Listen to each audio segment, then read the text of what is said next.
क्या अगर मैं ख़ुद को बहुत अच्छे से ट्रीट नहीं करती और अगर मैं अफोर्ड कर सकती हूँ और मैं अपने लिए उतना अच्छा खाना या उतने अच्छे कपड़े या अपने आप को पैम्पर करना वो नहीं करती, तो डज दैट मीन कि मेरे अंदर सेल्फ डाउट या सेल्फ रिजेक्शन होगी? बेसिकली सेल्फ डाउट को हम लो सेल्फ स्टीम से बहुत ज़्यादा रिलेट करते हैं, बिकॉज जहाँ किसी की सेल्फ स्टीम लो होती है तो सेल्फ डाउट बहुत ज़्यादा बढ़ जाता है। ये उसी का एक मैनिफेस्टेशन है या कॉम्पोनेंट है। आप बात कर लें कि जब इंसान ये सोचने लग जाता है कि अपने ऊपर क्यों इतने पैसे खर्चने हैं, वो बेशक फजूल खर्ची ना हो, वो अपनी बेसिक नीड ही हो, पर ये हमें किसी ने रोका तो नहीं है कि अगर आपके पास पैसे हैं तो आप अपने ऊपर अच्छी चीज़ ना लें, अच्छी चीज़ ना लगाएं। आपका हक है, आपकी हार्ड एंड मनी है। बट स्टिल अगर आपको ये एक जहन में ख्याल आ रहा है कि नहीं अपने ऊपर इतने पैसे लगा के क्या करना है, और शायद ये लगता होगा कि मैं डिजर्व नहीं करती कि मैं इतना एक्सपेंसिव ड्रेस अपने लिए लूं। ये तो बैक ऑफ द माइंड होती है ना बात। ये जो बात आपने की ना कि खुद को डिजर्विंग ना समझना, खुद को डिजर्विंग ना समझना, ये सेल्फ डाउट का टिपिकल साइन और सिम्टम है। और एक थॉट बीच में ये भी आ रही होती है कि मुझे किसने देख लेना है, मुझे किसने तारीफ कर देनी है, या मुझे किसी ने नोटिस क्या करना है। इतनी क्या बड़ी बात है। अब खुद को अच्छा नहीं लग रहा होता। बेसिकली आप कुछ कपड़े अगर पहनते हैं तो सबसे पहले ये होता है कि अगर आप कंफर्टेबल हैं और आपको अच्छे लग रहे हैं तो आप पहने। बट सेल्फ डाउट के लोगों को, क्योंकि अप्रेजल का एक बीच में कंपोनेंट होता है, तो वो ये भी कह रहे होते हैं मुझे इन कपड़ों में किसने कहना है। मतलब मैं एक बड़े संभाल कर एक बात कहने लगी हूँ कि हम अपने कंफर्ट को नहीं देख रहे होते अगर हम ड्रेसिंग की बात कर रहे हैं, लेकिन हम ब्रांड्स को देख रहे होते हैं, चाहे हम उस पर कंफर्टेबल नहीं है। तो ये रेस ही डाउट की है कि आप या तो आप खुद को डिजर्विंग नहीं समझेंगे, आप कहेंगे कि जी फ़ायदा ही कोई नहीं है, कि ठीक है जैसे भी है वैसे।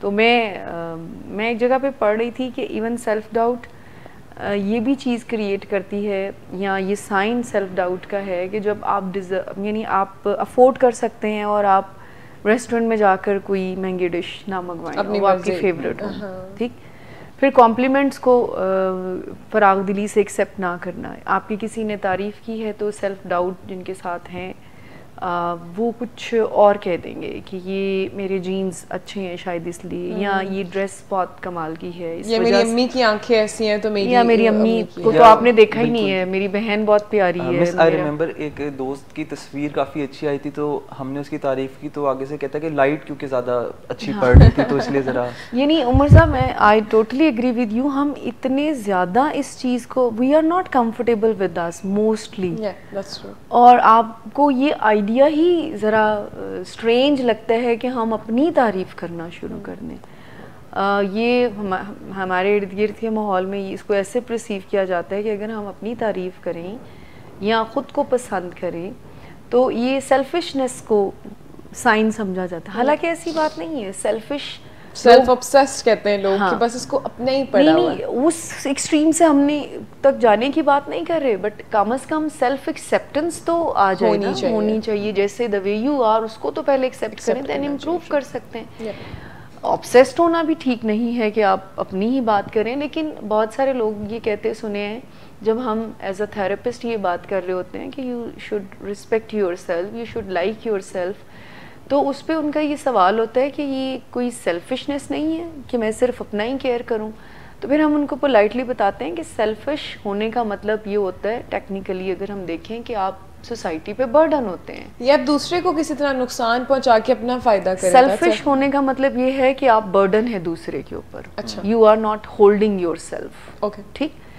सेल्फ डाउट में हम क्या कर रहे होते हैं? We are not happy with us, we feel that we are not deserving.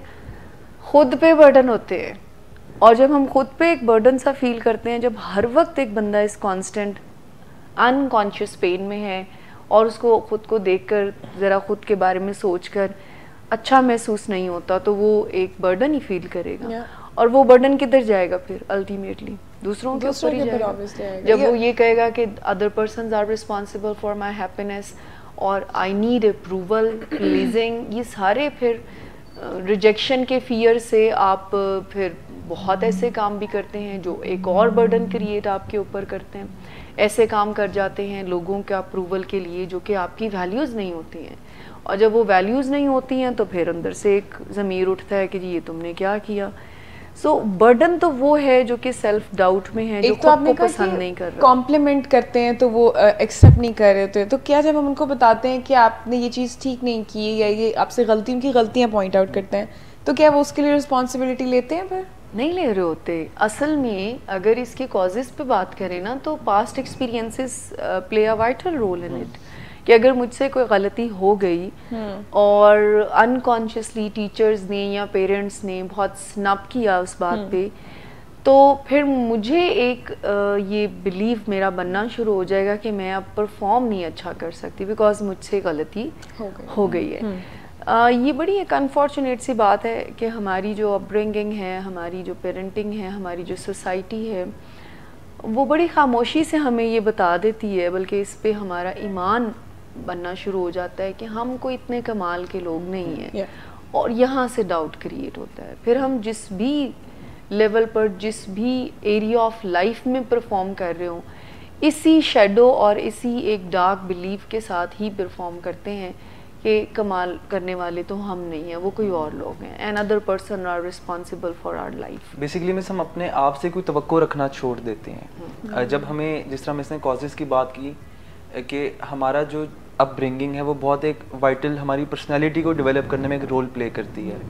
तो जब बचपन से किसी बच्चे को ये बात की जाए कि यू आर नो गुड, तुम किसी काबिल नहीं हो या तुमसे नहीं हो सकता, या जिस तरह हमारे यहाँ पे इस तरह मजाक में कह देते हैं कि ये तो है ही निकम्मा, नालायक है, और अपनी तरफ से मजाक में कह रहे होते हैं, तो उसके माइंड के ऊपर बहुत ज़्यादा इसका असर होता है, साइकोलॉजिकली बहुत ज़्यादा वो बातें एम्बेडेड हो जाती हैं उसके अंदर, और फिर पर्सनैलिटी जब शेप होती है तो वो उसमें दिखने लग जाती हैं। तो फिर एक बंदा अपने से वो एक तवक्को ही नहीं रखता जब उसको ये अंदर से फीलिंग होती है कि मैं तो किसी काबिल ही नहीं हूँ या मैं ये काम कर ही नहीं सकता। अच्छा, उसमें मैं एक चीज़ ऐड करना चाहूँगी, वो ये कि सेल्फ डाउट और सेल्फ रिजेक्शन कहीं ना कहीं सब में होता है। मतलब हम ये नहीं कह रहे कि वो होना ही नहीं चाहिए। अगर मेरे अंदर सेल्फ डाउट है तो मुझे चाहिए कि मैं उस डाउट्स को क्लियर करने के लिए वो काम करूँ, अपनी एबिलिटीज़ को यूज़ करूँ और अपने वो सेल्फ डाउट को प्रूव करूँ कि ये गलत है, और मैं उसको यूज़ करूँ कि मैं आगे बढ़ सकूँ। फॉर इंस्टेंस मुझे लगता है कि यार मैं ये बुक नहीं लिख सकती, मुश्किल काम है, तो मैं उसको ट्राई करूँ, और अगर मैं लिख सकूँ तो ये बहुत अच्छी चीज़ होगी और मेरे वो डाउट्स ख़त्म होंगे। इस तरह मेरे अगर और भी कोई डाउट्स होंगे तो वो मुझे पुश अगर दे रहे हैं आगे बढ़ने के लिए, तो वो एक अच्छी चीज़ है। और अगर मैं अपने आप को रिजेक्ट कर रही हूँ कि ये चीज़ तुमने ठीक नहीं की, तुमने अगर अपनी वो जॉब पर सही से परफॉर्मेंस नहीं दी या कोई तुम्हारा टास्क कंप्लीट नहीं हुआ, तो ये आप अगर उस चीज़ को रिजेक्ट करके अपने आप को मोटिवेट करें कि आप बेहतर करें, तो फिर ये बहुत अच्छी चीज़ है।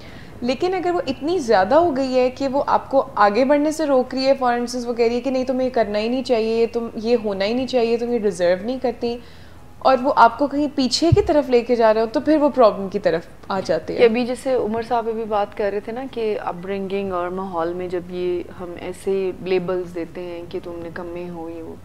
अभी रिसेंटली एक 4 साल की बच्ची के साथ एक इंटरेक्शन था मेरा, और उसने वो शेयर कर रही थी अपनी बात की, स्कूल की लाइफ बता रही थी। भी स्कूल क्या होएगा उनका, 4 साल का, नर्सरी में है शी। तो शी वॉज टेलिंग कि मेरे फ्रेंड्स जो है ना, वो शी इज़ चबी, अच्छा, थोड़े से, तो कहते मेरे फ्रेंड मुझे कहते हैं कि मैं मोटी हूँ, मैं ओवरवेट हूँ, तो डू आई, मैं लगती हूँ आपको मोटी। अब 4 साल के जहन में ये अब एक इनोसेंटली बच्चों ने कहा ना, बच्चों ने आपस में कह ही देते हैं।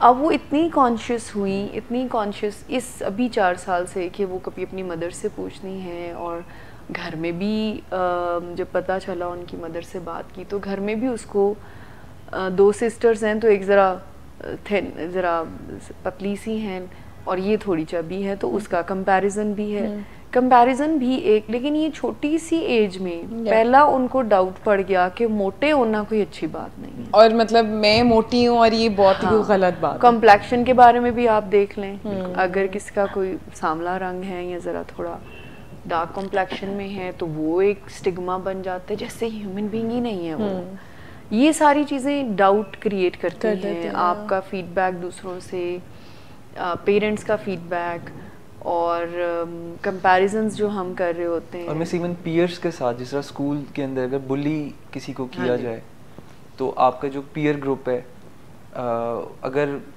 10 दोस्त हैं आपस में, तो कोई एक ऐसा लाजमी होता है जिसको सारे मिलके जिसका मजाक उड़ाते हैं। कोई हर ग्रुप में लाजमी क्यों ना कोई, तो उसकी जो सेल्फ स्टीम है वो कितनी डाउन जाती है और फिर उसमें सेल्फ डाउट कितना ज्यादा क्रिएट होता है। वो ये बच्ची बुली का लफ्ज यूज कर रही थी कि उन्होंने मुझे बुली किया है मोटा कहकर। क्या कुछ स्पेसिफिक लोग होते हैं जिनको ये चीज़ ज़्यादा इफेक्ट कर रही थी? क्योंकि कहीं ना कहीं हम सारे कर रहे होते हैं लेकिन हम उसको ओवरकम कर लेते हैं। वो क्या कुछ ऐसी चीज़ होती है कि कुछ लोग होते हैं जिनको बहुत ज़्यादा ये इफेक्ट करती हो? हाँ, जो लोग ज़रा ओवर सेंसिटिव होते हैं, ज़रा टेम्परामेंट बेसिकली उसमें एंजाइटी प्रोन होते हैं, उन लोगों को ज़रा ज़्यादा ये